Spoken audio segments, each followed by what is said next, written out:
All right, let's dive into something really powerful today, the psychology of authority. Now, this isn't about playing games or learning manipulation tactics, not at all. It's about understanding the deep internal shifts that can completely change how people, especially men, see you and respond to you. So let's start with a question that I think so many of us have wondered about at some point. Why is it that some women seem to just walk into a room and instantly command respect, while other women who are trying just as hard, or maybe even harder, end up feeling totally invisible? Same effort, completely different results. What is going on there? Well, here's the twist. The answer isn't about doing more. In fact, as we're going to see, doing more can actually make things worse. The real, lasting change happens on the inside. It's all about shifting your psychological positioning, your mindset, that reshapes the entire dynamic without you having to force anything. So here's our roadmap for today. We're going to start by breaking down something called the attraction paradox. Then we'll get into the real core of it, building your internal foundation. After that, we'll see how that foundation shows up in the real world as your external boundaries. Then we'll touch on something called your quiet authority.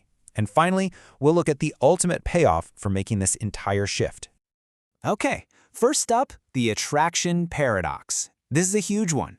It's this trap that so many people fall into, believing that the more you give, the more you'll get back. But psychologically, it often works in the exact opposite way.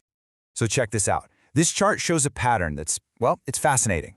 When you find yourself in that cycle of overgiving, constantly explaining what you need, always chasing, the result isn't him leaning in closer. He pulls back. He gets inconsistent. Why? Because on a very basic human level, we don't tend to value things that come too easily. When there's no resistance, no challenge, the perceived value just plummets. So if that whole giving more approach is basically a dead end, what actually works? Well, that brings us to the most important part of this whole discussion, building your internal foundation. This is where your real power actually comes from.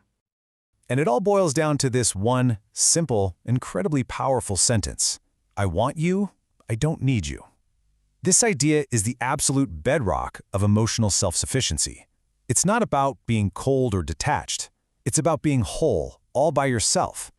So what does that actually mean, emotional self-sufficiency?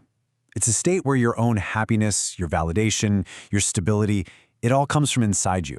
A partner is an amazing addition to your life, but they aren't the source of your life. When you operate from that place, your presence is a choice, not a desperate need. And believe me, choice is always more attractive than need. And wow, this metaphor just hits the nail on the head, right? Neediness is like walking around with emotional debt. It pushes people away because it signals dependence. But confidence, that's like having emotional cash in the bank. It's magnetic. It signals strength, stability, and a deep sense of safety. A man is naturally drawn to a woman who feels like a safe harbor, not a stormy sea. Okay, so we've got that internal foundation locked in. Now, how does that actually show up in your day-to-day interactions? Well, that's where we get to your external boundaries. This is your internal state made visible. And this is such a critical distinction. Powerful women don't go around giving lectures about their standards and expectations. They just live them. Anyone can talk a big game. It's the women who embody their standards through their actions who have real authority. This all leads to something called calm detachment. And here's a key power dynamic.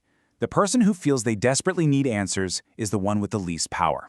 So, instead of chasing someone down for an explanation when their behavior gets confusing, you just observe. You let the patterns, not the promises, tell you the real story. Because sometimes, distance tells you everything you need to know. I love this analogy. Think of your boundaries like a door with a lock, right? If someone's being disrespectful, you don't stand on the other side of the door arguing with them. You just quietly lock it. You see the behavior, you fight that urge to write a long text explaining why you're upset, and you just calmly and quietly withdraw your access, your time, your energy, your investment. That is how people learn how to treat you, not through your words, but through your actions. All right, that brings us to our fourth point. And this one's a little more subtle, but every bit is powerful. It's your quiet authority.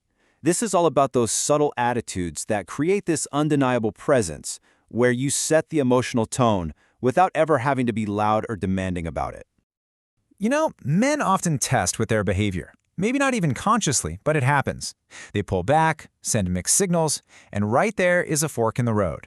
A reactive woman panics. She chases. She demands answers. But an emotionally steady woman, she notices the shift, And she just calmly observes. She pauses instead of reacting. She trusts herself. That composure creates this incredible sense of safety and, you guessed it, deep attraction. Oh, this quote from the source material is just perfect. It perfectly captures this idea of selective transparency. You know, oversharing everything on the first few dates isn't intimacy, it's what some call emotional leakage. Real, true depth is something that's discovered in layers as trust is built over time. That kind of pacing creates intrigue. It makes someone genuinely want to earn the right to know you more deeply. And really, all of this, it all funnels down into this one thing: quiet confidence. And this isn't arrogance or being aggressive. It's just the simple, powerful absence of self-doubt. It's a vibe. You don't feel the need to prove your worth, to convince anyone of it, or to compete for their attention. You just assume your value, and you move through the world accordingly. Okay, so what happens when you actually put all of these attitudes together? When you build that foundation, live your boundaries, and operate with that quiet authority? Well, that leads us to the final and maybe the best part, the ultimate payoff. And we need to be super clear about the goal here. This isn't a set of tactics to try and change one specific guy's behavior. It's way bigger than that. Think of it as a powerful filtering system. It naturally pushes away weak, inconsistent behavior and attracts a partner who is ready and able to meet you with that same level of mutual respect. And this slide, man, this just lays it all out. This is the before and after of this whole mental shift. In the old frame, you might find yourself stuck in these exhausting power struggles, getting only half effort. But in the new frame, that all just falls away. You go from attracting weakness to commanding respect. You stop engaging in drama and start experiencing calm attraction.